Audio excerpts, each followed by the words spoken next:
Don't underestimate the pain in the butt factor, too. Mm-hmm. I don't know how many times they get calls. Can you come get rid of some of these turkeys?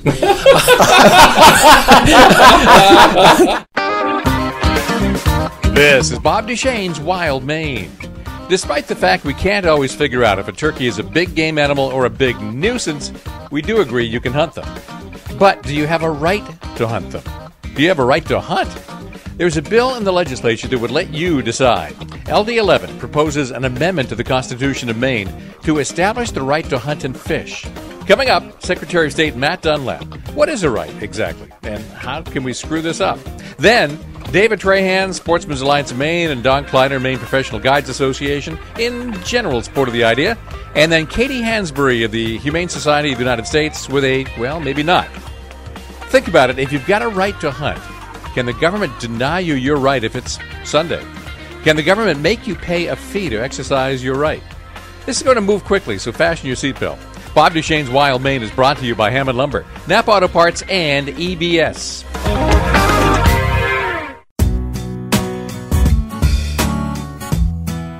Here is the proposed language. But remember, this is just the proposal. The Inland Fisheries and Wildlife Committee, and then the full legislature can change this language, and we almost certainly will.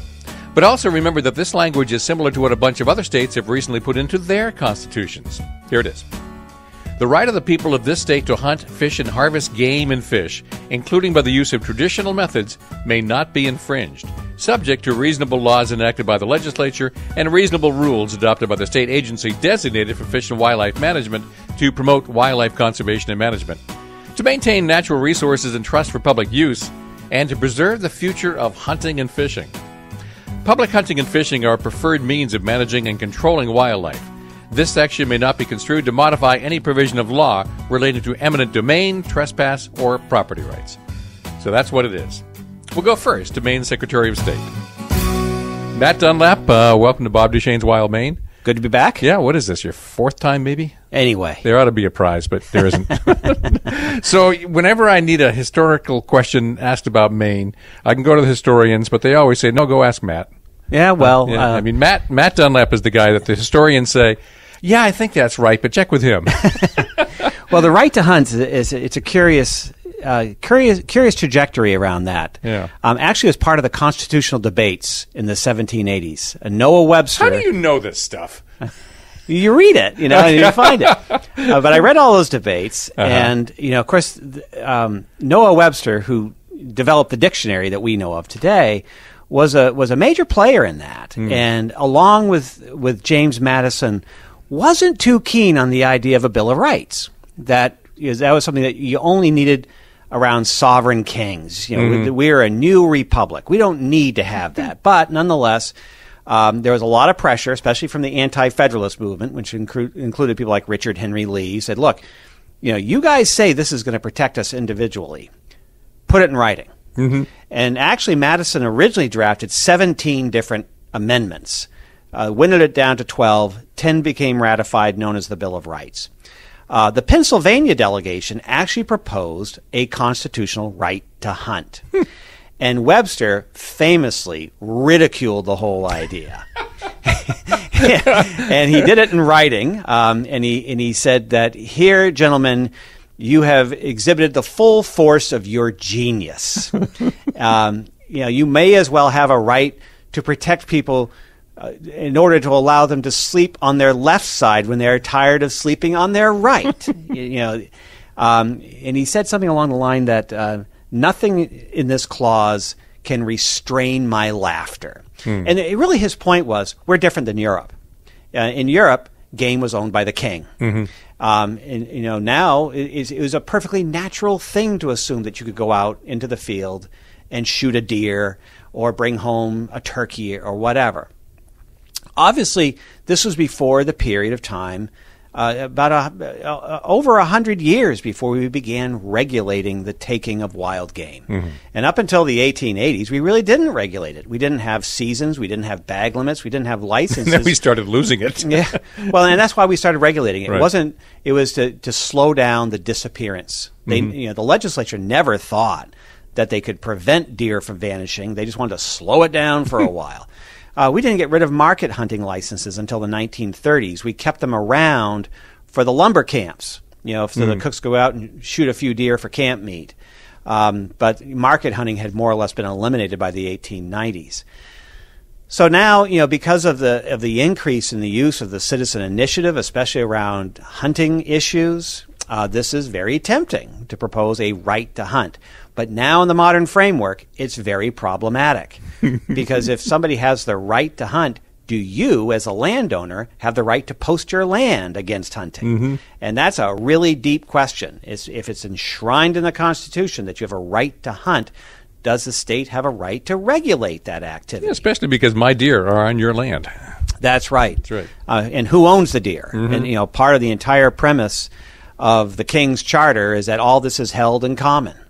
Whether you're talking about a great pond greater than 10 acres or all the wild game and fowl and fish, they're held in common until reduced to your possession by the regulated act of taking it. By killing it, now it becomes yours if you've done it legally. So, it seems to have worked pretty well for the last, couple hundred years. I think really the best way to protect hunting is to do it right. If you don't trash people's property, if you don't violate game laws, if you don't do things stupid and dangerous, you're going to have less pressure from society to get rid of the activity. But, aside from what do, can you post your land? What about how you pay for it? Right now, we have a system that's more or less set up around the old framework that the users pay. So you buy a hunting license, you buy a fishing license, you register your boat, you register your ATV, and those revenues go to pay for things like, fish hatcheries and game wardens and biologists. You do away with those revenue streams because now you have a right to do it, and you don't have to buy a license. Well, that's a fundamental question I keep asking. If you have a right to something, can I charge you a fee to exercise your right? You have a right to vote. I can't charge a poll tax. That's already clear. Well, that's been clear. I mean, it's voting is the only right you have to sign up for. You have to register because you have to be 18 and you have to live in the area that you're voting in. That's why we have those requirements. And it's really just to protect your right to vote and somebody diluting your right by doing it illegally. That's why we do that. You don't have a right to drive. That's a privilege because you're using your motor vehicle on public ways held in common by all the people. And so we agree to a contract that we're all going to take care of each other and do it right. And you can lose your license if you fail to live up to that contract. So that's a privilege. That's a privilege. Hunting is a privilege as well. And, we like to think of it as a sovereign right, but it really isn't because people who hunt at night, people who exceed bag limits, people who engage in very dangerous behavior, hunting while they're drunk, or hunting after twilight when there are other people out and about in the woods hunting on Sundays. That's something that's often held up as a reason why we should have this right to hunt because you can't hunt on Sundays. Well, I mean that's a construct that's changed over the last 100 years, but for different reasons now. Does a right have to be explicit, or can there be implicit rights? I think they do have to be explicit, and I think that's what that was the position of the Anti-Federalists, who, by the way, did not call themselves that. They were called that by the Hamiltonian Federalists, who are like who also called them a lot of other things. Called them a lot of other things, but that was their point: is that if you're going to enshrine individual rights, you do have to put them in writing. And I think that's why people in the hunting community are very nervous about this, because you're going to see probably in the future more referenda on things like trapping, on baiting, on even on fishing. Whether or not you could use live bait to go fishing with. And these are things that you're going to see in the legislature. You're going to see them in referendum questions, and the temptation is there to kind of put it on autopilot and protect ourselves so we don't have to ever worry about that again. Reality is, your liberties require some degree of vigilance. Look at what we just went through in the Real ID debate. We just basically, because the federal government's in action, have been forced to adopt what effectively is a national identity system. And people haven't really seen that yet, but when they do, they're probably going to be scratching their heads. Show me your papers. Show me your papers, comrade. Absolutely. Yep. Do you have a right to hunt? And if not, should we make one? Should we put it in the Constitution? Matt Dunlap is Secretary of State, but history is also his passion. So it's always easier to figure out where you're going if you know where you've been and where you are now. Coming up, let me pose a key question. If you have a right to hunt, can I charge you for the hunting license to exercise your right? This is Bob Duchesne's Wild Maine on Sports Radio 92.9, The Ticket. It's Bob Duchesne's Wild Maine on Sports Radio 92.9, The Ticket. There's a bill in the legislature that would establish a constitutional right to hunt and fish. In a few minutes, I'll get a qualified yes out of David Trahan of the Sportsman's Alliance of Maine and Don Kleiner of the Maine Professional Guides Association, and then a qualified no from Katie Hansberry of the Humane Society of the United States. But right now, I've got Maine Secretary of State, Matt Dunlap. So if you have a right to hunt, can I charge you a fee for that? Can I prevent you from exercising your right on Sunday? I mean, once they are rights, what does that change about law? It changes everything. Yeah. It changes everything. And, what the Constitution does when you amend it can be very far-reaching. If you go through the old records, especially the judicial records, some bad actor gets convicted of a bad crime and they're sentenced to 10 years at hard labor. All right? And I asked Janet Mills, I said, how come, whatever happened to hard labor? We used to send people up down to Thomaston for hard labor. That's right. Now if we want to punish him, we send him to the legislature. Exactly. And she said it was actually pretty simple. It was a ratification of the 13th Amendment, which eliminated involuntary servitude, which we think of as slavery, but any form of involuntary servitude. So you couldn't even put convicts to work without compensating them. And the property laws around slavery were incredibly sophisticated and complex. We don't think of that way because it was completely erased by the ratification of the 13th Amendment. So the Constitution does really, really big things. And, the implication, if you had a right to hunt, could a landowner charge a fee? Probably not. So having a right to hunt probably means that you can't ban hunting on Sunday, that you can't post your land, that you can't charge a fee. And then under what narrow circumstances can you restrict the act of hunting? So one of the constructs of the bill that came in front of the committee says that it would be subject to reasonable laws and rules. What is reasonable? Yeah. It's whatever I say. It's exactly whatever somebody says at a time. You could say, well, it's perfectly reasonable to prohibit the use of firearms while hunting. Or it's reasonable to not allow bows and arrows, or it's reasonable to only allow hunting one day out of the year. So reasonable becomes very, very fuzzy, and the Supreme Court earns their pay by by using the very narrow definition of terms. They don't broadly define things. What is plurality, for example? What does it mean to have a right to something? And look at all the agonizing over the Second Amendment. A well-regulated militia being necessary to the security of a free state, the right to keep and bear arms shall not be infringed. Well, what the hell does that mean?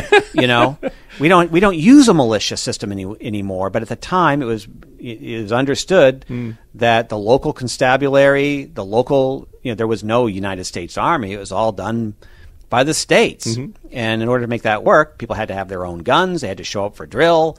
It was part of a social obligation. But it was well regulated. But it says the right to keep and bear arms shall not be infringed. And that's where all the debate happens.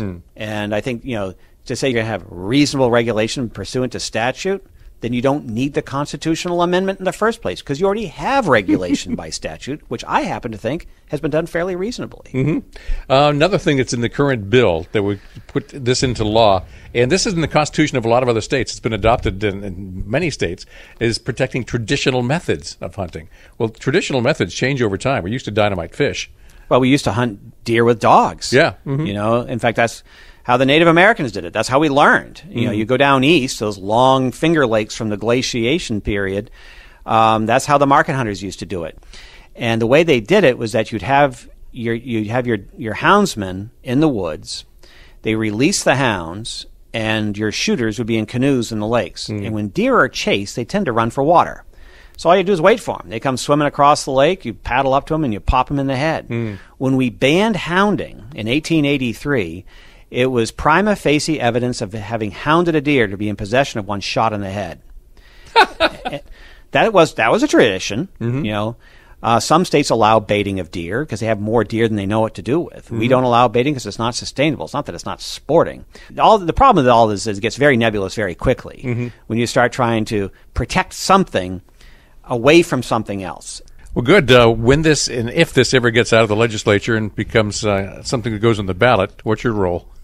My role, my role is to print the ballot. The legislature drafts the question even, so we don't have to do that. We only do questions for citizen initiatives and people's vetoes. The legislature drafts questions for bond issues and constitutional resolutions. So we make sure it goes on the ballot, make sure the ballots get printed, and then we certify the tabulation of the vote from the several cities, towns, and plantations of the state. Well, great. We'll see if we can screw that up for you.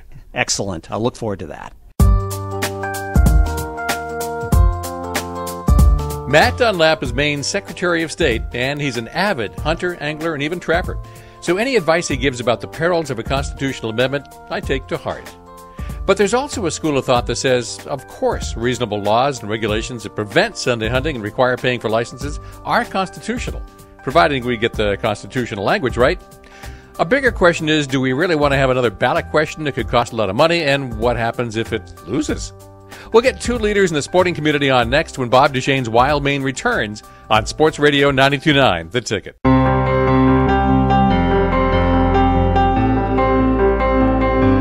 This is Bob Duchesne's Wild Maine, Saturday mornings at 9, Sunday mornings at 8 on Sports Radio 92.9, The Ticket.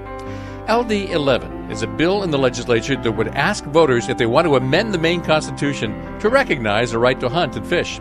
The Sportsman's Alliance of Maine is behind it. David Trahan is executive director, and he's here, and so is Don Kleiner, director of the Maine Professional Guides Association, and his group supports it, with the understanding that this isn't nearly as simple as it sounds. Don, you start. And actually, in my testimony on this issue, I pointed out how this is not called out in the Constitution for the probable reason that the framers of the Maine Constitution could not imagine that it was not. And it was simply left out for that reason. Now, the bill that you have in front of this committee will, in fact, call those rights out pretty specifically in the Constitution. Which, in fact, Vermont had this from its inception. I was surprised to find out that's always been a constitutional right in their Constitution since 1777 when they became a state.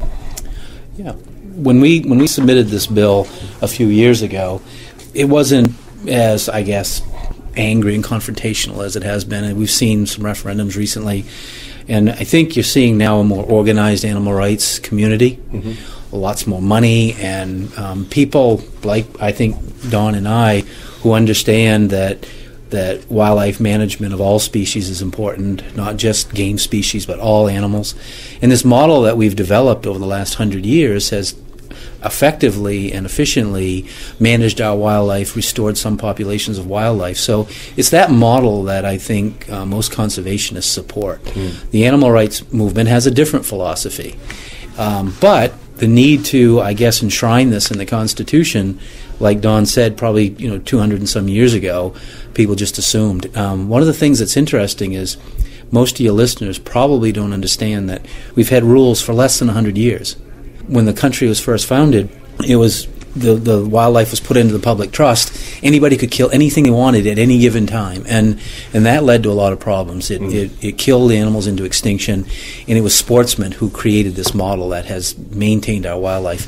I believe our organizations, my board, my membership, wants that model to remain because it's been so successful. But to that point, kind of where you're going, is the right to hunt and fish will not prevent the last two bear referendums that we had, because they are about methods, right, and not about the right to hunt and fish. So that's one of the cautions I would give to folks on our side who are very eager to have this amendment passed, is that it doesn't necessarily do what we all would love to believe it do. It does not. That's correct. There's one other issue that I do want to raise, and I don't know how it's been resolved, but if someone has a constitutional right to hunt, many of our current laws and regulations remove the ability to hunt for certain violations. And I have not heard the conversation about how we resolve that at this point. I mean, we do want night hunters to not be able to hunt for some period of time. Right. That's their punishment. If it's a constitutional right, how do we work that out in the law? And again, that's above my pay grade, but somebody needs to have that. Maybe it's within David's pay grade. It is. Actually, I was a state legislator for 12 years, and I understand this issue very well. We all have a Second Amendment right to own firearms. you can have those firearm rights taken away. If you're a felon, if you have a protection from abuse order, that can be permanently taken away. So what the courts do is the courts weigh what is reasonable in certain situations. I think that the courts would very easily say that a person who is a poacher, it is reasonable to take away their hunting rights. So, rights can be taken away. It is precedent throughout our constitutional laws. It's not an issue for me. Well, it's another constitutional provision called due process. That's right. That's right. You can lose your right. You can forfeit your rights, really, by doing something wrong. Yeah. We have a right to free speech, but it doesn't mean you can walk into a theater and scream fire. Right. So, it's really, I think, a little bit of a red herring in this discussion. There's laws submitted or bills submitted every session that would annoy people in the hunting community. But really, it's been the referenda that's been the big driving force, I think. Yeah. Is that accurate? Yeah. But I think the referenda, because they immediately polarize to a north-south, rural-urban kind of issue, and to raise the kind of money it takes to play a referendum game is extraordinarily taxing on the folks that I represent, and I still have people that won't take my phone calls. It's difficult and onerous on their end, and they are not happy about even thinking along those lines. Well, I'd like to speak to the referendum component. Yeah. This right to hunt bill is important to us, and we're going to fight for it. I don't know what's going to happen with it, but our organization is spearheading reforms to the referendum system going back 4 years. We've been successful in straightening out some of the rules that people play by when they're collecting signatures. The use of particularly paid signature collectors and paid notaries. We're reforming, and the Veterans and Legal Affairs Committee offered out unanimously a very significant reform to the statutes governing referendums. There's also a constitutional amendment of ours that requires qualifying signatures from both congressional districts, which brings fairness and equity to getting on the ballot. So we think that those pieces of legislation will do far more to affect the referendum and bring fairness to it. Well, I think citizens in general have started to get a little sick of a billionaire from New York coming in and buying a referendum. Yeah. So anytime outside groups can take advantage of our process, pay people to go gather signatures, and essentially buy a referendum, that's getting old. Well, let me just add something to that. Mr. Goliath came into Maine with his money to assess the sort of what. My name's David. I'm just going to use it, but it's hard not to go there. If you can build a grassroots campaign in Maine, money matters, but not completely. We raised $60,000. Bloomberg hit $6.5 million, and we defeated him with a grassroots campaign. That I would like to take credit for, but I can't. I think Maine people just are sick of it. They saw this man come in and flood Maine airwaves with his money, and I think they just are getting sick and tired of it, and I think that money component is going to get less and less effective. Is there a danger that when this is put on the ballot, people are going to get upset about yet another hunting-related issue coming on the ballot? Is there a danger there? I think there is a danger there, and the onus will be on us to explain why this needs to be done. And as we've talked about, yes is harder than no, so it's going to be a little trickier. Yeah, I think that's a fair point. That's one thing we ought to take into consideration. The other component, though, is across the country, when these initiatives have been put on the ballot, they pass overwhelmingly. And I think part of that is because people realize it really doesn't change the initiative process for the citizens. It's really just a statement of the legislature clarifying that when you hunt and fish, if it's a tool you're going to use to manage wildlife, then hunting and fishing is a right of the people to do that. David Trahan is Executive Director of the Sportsman's Alliance of Maine. Don Kleiner directs the Maine Professional Guides Association. And we're talking about a proposed amendment to the Maine Constitution that would recognize the right to hunt and fish. That proposal also has some other language that could get it in trouble with voters. It protects traditional hunting methods and subjects the right to reasonable laws. We'll go down that rabbit hole when Bob Duchesne's Wild Maine resumes on Sports Radio 92.9, The Ticket.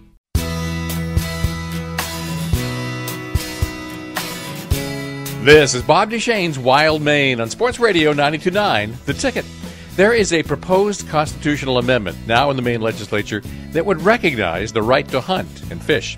David Trahan of the Sportsman's Alliance of Maine and Don Kleiner of the Maine Professional Guides Association are here to help me work through the issues with it. Some of the language in the proposal might draw fire from critics. For instance, it would protect traditional methods of hunting and fishing and subject the right to reasonable laws. We're going to probably change the language or figure out what really fits Maine best if this goes forward. But one of the things in the original bill talks about protecting traditional methods. It's probably going to go, don't you think? Well, I think it probably is because, I'm looking at this from the point of view of a marketing person. How would I go attack this? And the first thing I would do is put up some of those same slides of bears being chased by dogs or traps or all the bad stuff and say, here's what these bad guys are trying to protect. And all of a sudden, this becomes a third bear referendum when we never intended that. Right. Yeah. I think that we need to just go and clarify that it's a right to hunt and fish. It was when this country was founded. In a sense, though, it's a double-edged sword when conservation groups, when guides came out and self-regulated, created our licenses. It turned what was an expectation, a right, naturally born American. You had that right when this country was founded. It turned it into a privilege. It's never been a privilege. And I was disappointed with Inland Fisheries and Wildlife's testimony when they spoke of it being a privilege. No. Hear me out here. No. Their jobs are a privilege. A privilege that's paid for by the sportsmen of the state.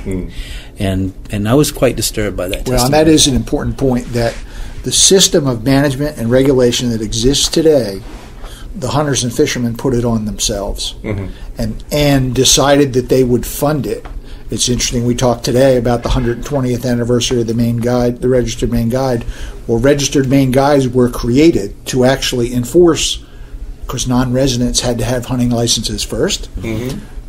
Guides to this day still have the authority to ask for hunting and fishing licenses because that's what their real function was when they were first created. Bob, I was on the Inland Fisheries and Wildlife Committee when the bald eagle was probably at some of its lowest points as far as in trouble. It was on the endangered species list.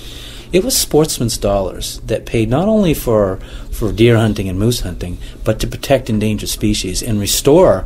And the bald eagle is a good example of a great success story. But it was sportsmen who put that on their back by paying for it, having the biologists out in the field, prioritizing their work. And we do that with all endangered species. Well, and people don't recognize just how much research goes on in the state on non-game species. And it's really important because we're protecting an entire ecosystem.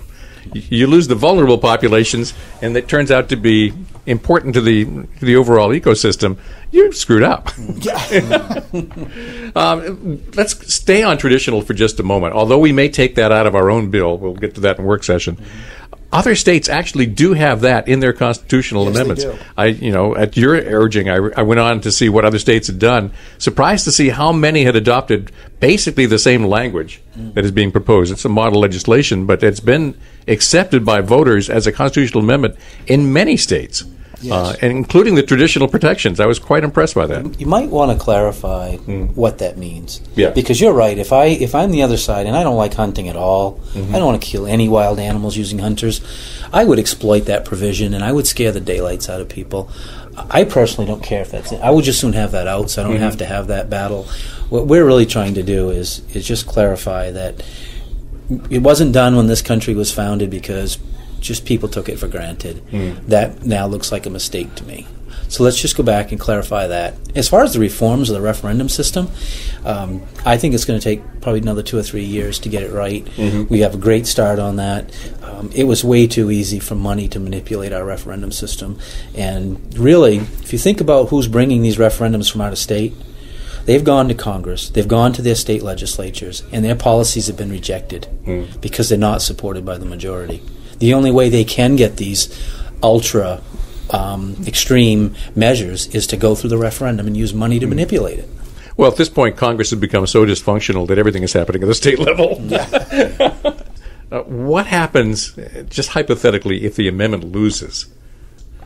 Are there repercussions to that? There is always a danger, and you and I have talked about this.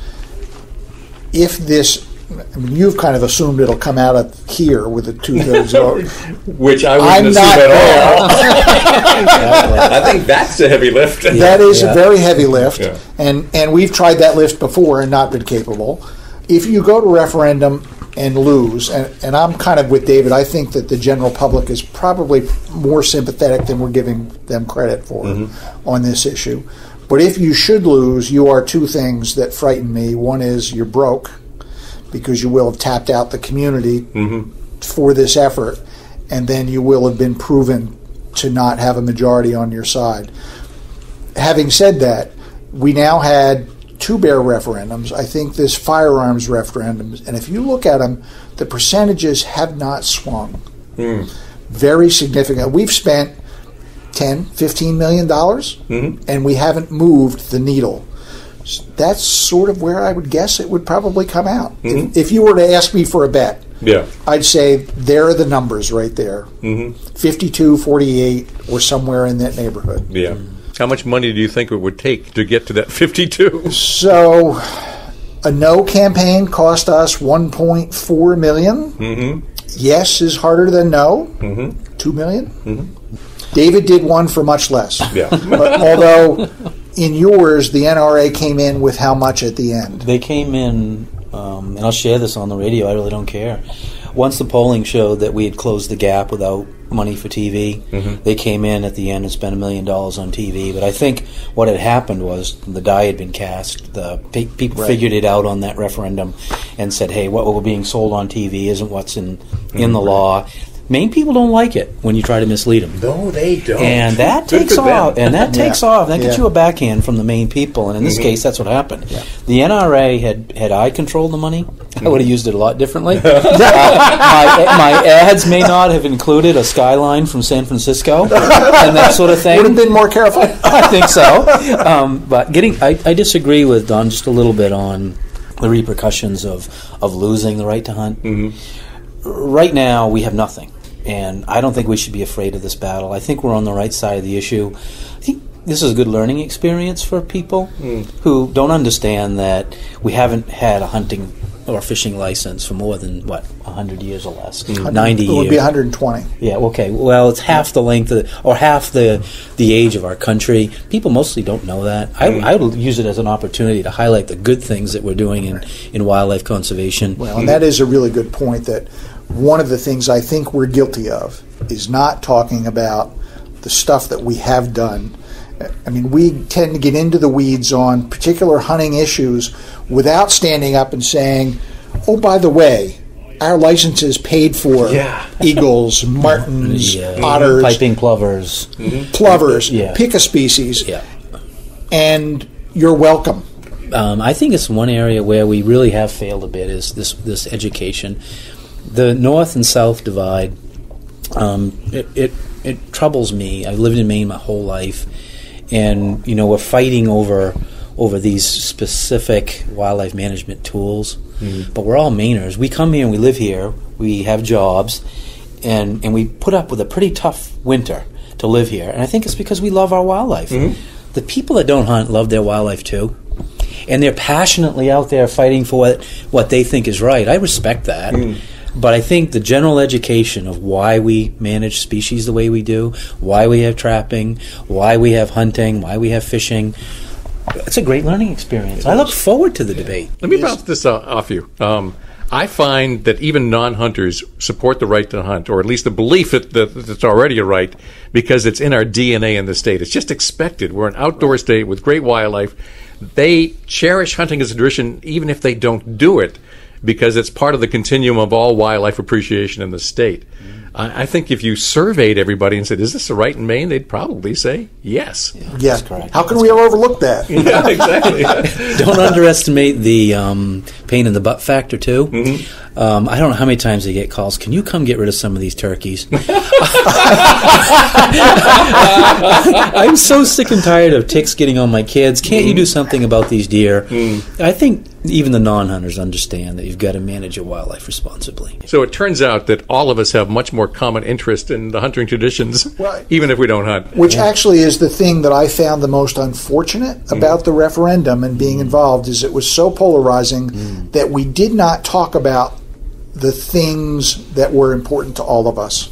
We were busy fighting about something else. And one of the saddest things in my life is we raised $1.4 million. Do you know how much good work could have been done with that money? Yeah. And it went basically to television stations. Yeah, yeah, that's right. And radio. Yeah. In which, I don't actually object to. That was David Trahan of the Sportsman's Alliance of Maine and Don Kleiner of the Maine Professional Guides Association. We're talking about a proposed amendment to the Maine Constitution that would establish a right to hunt and fish. That seems simple, but rights often have responsibilities. And regulating constitutional rights by limiting when you can exercise your rights or making you pay to do it can be a little tricky. I suspect we'll hear some of that with our next guest after the break, Katie Hansberry of the Humane Society of the United States. This is Bob Duchesne's Wild Maine on Sports Radio 92.9 The Ticket. Welcome back to Bob Duchesne's Wild Maine on Sports Radio 92.9 The Ticket. There's a bill in the legislature that would let voters decide if they want to put a right to hunt and fish into the Maine Constitution. Katie Hansberry is Maine Director for the Humane Society of the United States, and you would expect the group to oppose that. But her reasons for opposition are remarkably similar to those voiced by others earlier in today's show. Welcome to Bob Duchesne's Wild Maine, Katie. Thank you so much for having me on. Humane Society of the United States get characterized as anti-hunting a lot. But when I hear your positions and hear your testimony and see the writing, that's not exactly a fair characterization. How would you characterize it? Sure. I appreciate you bringing that up. And, the Humane Society of the United States is an organization that works to protect wild animals and to mitigate threats to wildlife like habitat loss and poaching. And so we really welcome the opportunity to partner with state wildlife entities and sportsmen whenever our interests intersect. And we have a long history of doing that. And to just give you one example from here in Maine, a number of years ago, we worked with the Department of Inland Fisheries and Wildlife and Sportsmen's organizations in order to have Maine become the very first state in New England to join the Interstate Wildlife Violators Compact. Mm-hmm. Furthermore, you actually do have a stakeholder spot at the table when it comes to wildlife issues, if I understand correctly. You've worked on the big game management plan with the Inland Fisheries and Wildlife Department? I have. I spent a great deal of time along with the many other folks that were part of that process over the last year or so. And I served on the bear subcommittee where we discussed a very wide range of issues, many meetings getting together. And it was, I really appreciated that I was there and had a seat at the table in order to represent the voice of folks that, are not in favor of practices that currently go on here in Maine, such as bear baiting, hounding, and trapping. But the discussions went much beyond that. And I think it was a very productive part for me to have a say and a role in that process. Yeah, I'm really pleased that you were on that committee because you're right, that voice has to be out there. People may disagree, but the very responsible thing to do is sit down at the table, work with other stakeholders, trying to figure out a good policy. And I think HSUS stepped up to the plate to do that. Absolutely. We are very much always trying to find common ground with stakeholders on all sides of issues. And we very frequently, the more and more that you talk to people and take down the defenses and just have conversations and build those relationships, you find more and more that you ultimately have a common end game, but maybe have different thoughts about how to get there. And there are definitely things that we are never going to agree on. But to respect that and to continue to work together and make some progress and make change to protect wildlife and habitat. That's what bugs me in America right now is the politics are so weird that there's all kinds of common ground out there, but we never bother to look for it. So does Humane Society of the United States challenge the right to hunt? Right. So we don't dispute that there is, and the word right, I think, is a tricky word. Yes. we don't dispute or quibble with the idea of a right to hunt and fish. We do not believe that it is necessary to put that into the Constitution of the state of Maine. I think there could be, and it's our position, that there are a myriad of unintended consequences that could come about from that. And we do have a number of issues specifically with the proposed language that is currently before the committee. Yeah, having served in the legislature for a while, I can tell you the law we pass most often is the law of unintended consequences. Funny how that happens. Isn't it, though? Well, we don't have a crystal ball. No. Are there any specifics that you could see coming out of this that would be an unintended consequence? I do. I think whenever you elevate a right to being put into the Constitution, I mean, I think there are a number of things that people consider that they have the right to do. But just because you consider something a right, it doesn't necessarily mean that it rises to the level of a constitutional right, those foundational core values of our state. And so, for example, if you put a right to hunt and fish into the Constitution, you could potentially see issues with frivolous lawsuits being filed. There may be people that think, well, I have a constitutional right to hunt and fish, and so I don't think that it is reasonable for you to be setting these bag limits and quotas and season lengths. And we already, I acknowledge, we do already live in a very litigious society. It is true that you pretty much can already sue for anything, but when you elevate something and put it into the Constitution, you are absolutely opening the door to see, many more lawsuits being filed on issues like that. I also think that there are concerns about the terminology traditional hunting methods that is in. I think that is open to great interpretation. And I guess that's the one last unintended consequence. Based on this language, it is by omission preventing there from being for future citizen initiatives on wildlife measures, on wildlife issues, because it specifically relegates any laws, any reasonable laws that infringe upon hunting and fishing can only be passed by the state legislature or the state agency. So that, by omission, takes out citizen initiatives as well as local municipalities. When we're making judgments about what's a traditional method, obviously there's wildlife value judgments made there. For instance, there's a lot of heartburn about baiting bears. We've been through that now twice. But we bait fish, too. We fight one, not the other. And yet something living is being used as bait. So, for instance, a traditional fishing method right now would be to bait a live shiner onto a hook and let a big fish eat it. Is that something that would be contrary to value judgments made by Humane Society, you think, or is that okay? So, I mean, that is not an issue that we take a position on currently. We do definitely work on some fishing issues and issues that involve sharks, shark hunting and issues with whales, but specifically, going out and fishing with that method, that is not something that the Humane Society of the United States currently takes a position on. And I thought it was interesting that you brought that up, because I do find it interesting where we have this one debate about bear baiting, and then I was here in the room for the discussions about proposals about baiting deer. Yeah. And I know species are different, but I find it very interesting when you see these arguments that are being made for one species, and then the opposite when another species come up. It's tricky stuff, and that's why I'm still here at the table, and working well with stakeholders on all sides, because I really do think that we can find some common ground, and we don't want to go back to the ballot box. I really am hopeful that we can find some common ground and move forward on some of the issues that have been brought to the voters in the past.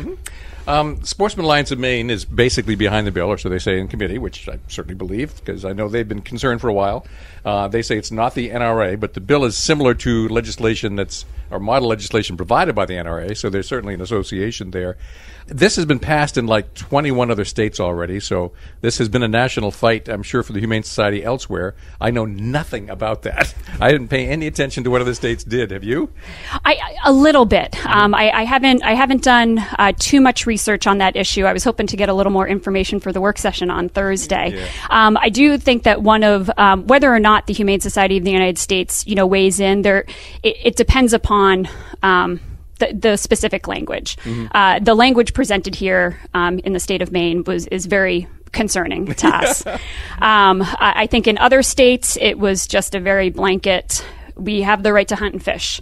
Now, again, I don't think that Representative Harlow asked me, is there any version of this that you can support? And my response was, I don't think you're going to find any sort of constitutional amendment about hunting and fishing that we as an organization are going to proactively support. But I do think that there are different levels of language, some of which we find more troubling than others. And I do think that when you look at other states, it's also important to look at which ones also have a statewide initiative process, because language in a state that doesn't have that process may not have the same impact that it would here in the state of Maine. So that's another thing that just, needs to be looked at very carefully before, doing what is a big deal. I mean, amending our Constitution is a big deal. Well, you certainly watched me ask a lot of questions in that committee hearing, too, because I did. I am concerned about the language. I think there are a lot of unintended consequences. And so, I'm one of those people who just digs down to see, okay, how are we screwing it up this time? So do you think it's fair to say that there is some language that the Humane Society wouldn't oppose? Maybe that we wouldn't strongly oppose might be a better way to phrase that. I don't want to fully commit without, seeing actual language. Neither do I. I got to send crap out to the ballot box.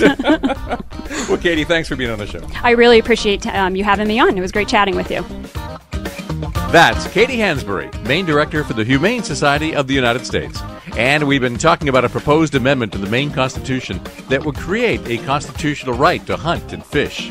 LD 11 is currently in limbo as the Inland Fisheries and Wildlife Committee decides what to do with it. It is certain that the original proposal needs some changes or it's going nowhere.